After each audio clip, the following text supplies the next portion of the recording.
How's everybody doing this evening? Yeah? Hey, give it up for Neon out here doing her thing. I don't know about y'all, but that sent my pee-wee on a big adventure. You know what I mean? So Las Vegas, give it up. We're in great Las Vegas. Hey, man, I want to tell you guys, I moved out here about a year and a half to start doing this comedy thing. I fell in love with this town right away. Beautiful, beautiful town. And one thing that kind of caught me by surprise, though, is how many people bring their kids here on vacation, right? What do y'all think about that? That's kind of bullshit, right? I mean, this is Las Vegas, right? Sin City. This is the adult playground of the world. It's entirely inappropriate to bring your children here, all right? I'm not going to go to Legoland with a bunch of hookers and do cocaine all day.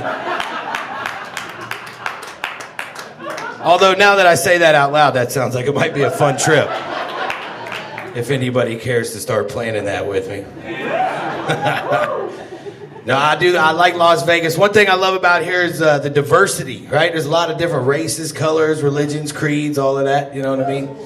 You see a lot of interracial couples walking down the street together, hand in hand, which I think is great. That closes the gap on racism. That's a very important thing in this day and age, right? I will say this, though.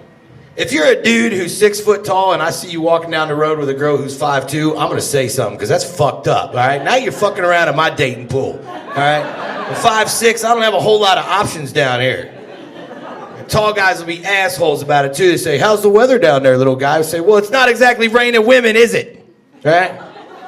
Plus, you look like a dick making out with your girlfriend. It looks like you're changing a flat tire.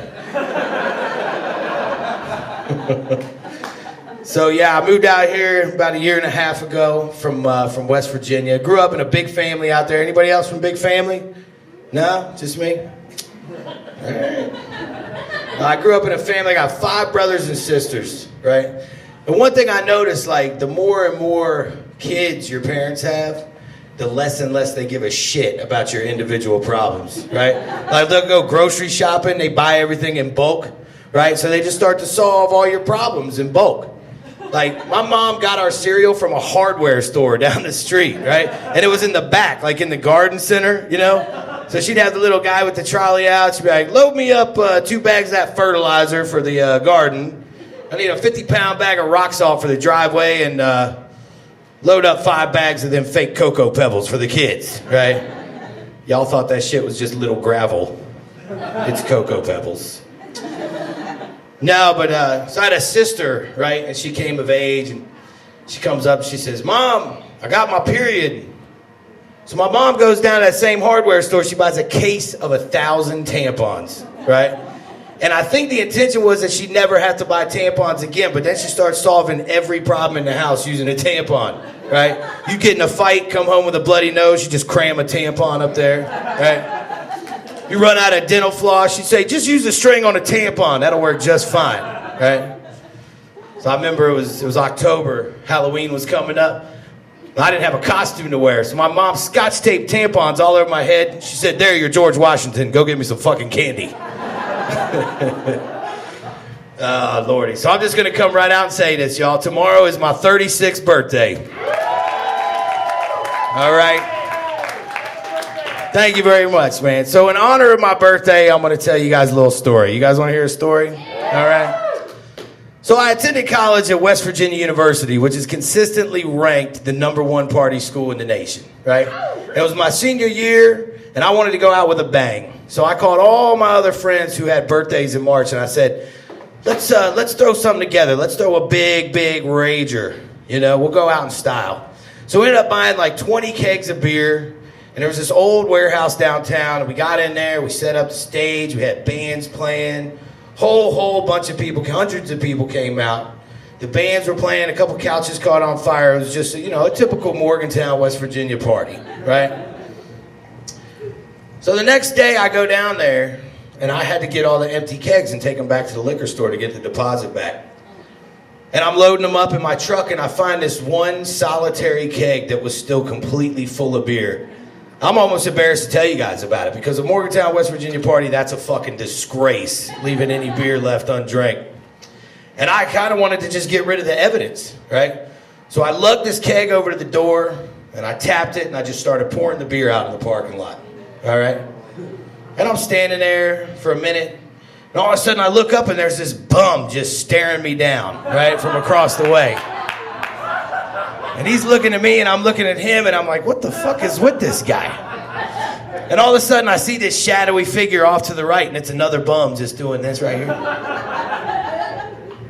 And then I look off to the left and there's another bum doing this. I said, holy shit, I'm getting flanked like fucking velociraptors in Jurassic Park. Like, this is nuts. So I look back to the first bum. Now there's 8 more bums standing there. And they're all doing this number right here. And I started to feel like the girl in the Michael Jackson Thriller video. You know what I mean? I was just like, what the fuck is going on? And all of a sudden, the weirdest thought hit my head. I said, what do you call a group of bums like this? You know? You usually see like one bum over there, there's one by the tree, there's one up by the bridge. What do you call a whole group of bums? I said, is it a pod, like dolphins? Nah. I said, is it a murder, like crows? I said, no. And then I looked up and the sun was shining from behind their heads. You could see the silhouette of all their manes from around their faces. I said, it's a pride like lions. So I'm standing there staring down this entire pride of bums, and I'm wondering, what the fuck is wrong with them? And then I realize I'm pouring beer into the parking lot. I'm pouring their lifeblood, their very sustenance, out into the parking lot. And they're looking at me like some deranged pirate just kicking treasure back into the ocean. You know what I mean? They're like, what is with this fucking guy? And as soon as I realized that, I shut the tap off, and everything got really quiet, very still. You could cut the tension with a knife. And I was surrounded by this pride of bums with no idea how to get out of this situation. So I start looking around and I reach back and I realize this is my ticket. This is what's gonna get me out of here. And I reach and I reach. I swear to God, if my arms were 2 inches shorter, I wouldn't be here to tell you this story today. But I grabbed it and I pulled it out. It was an unopened sleeve of 16-ounce red Solo cups.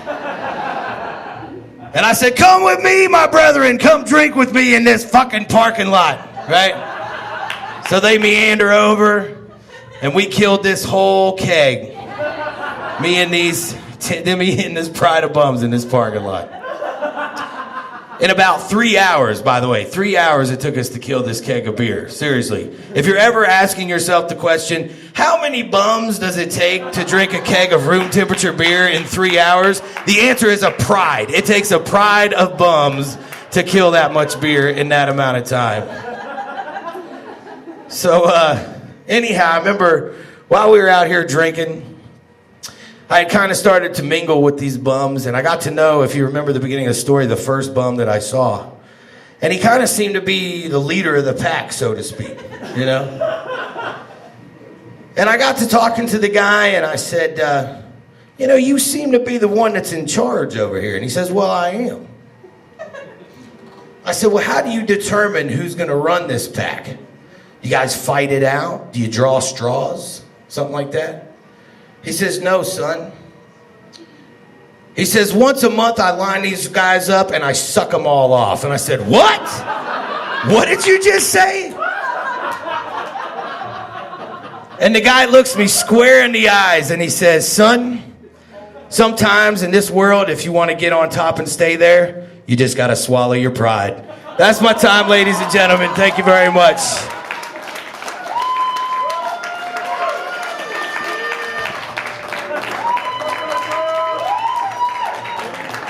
Ian Lutz, everybody. Keep it going.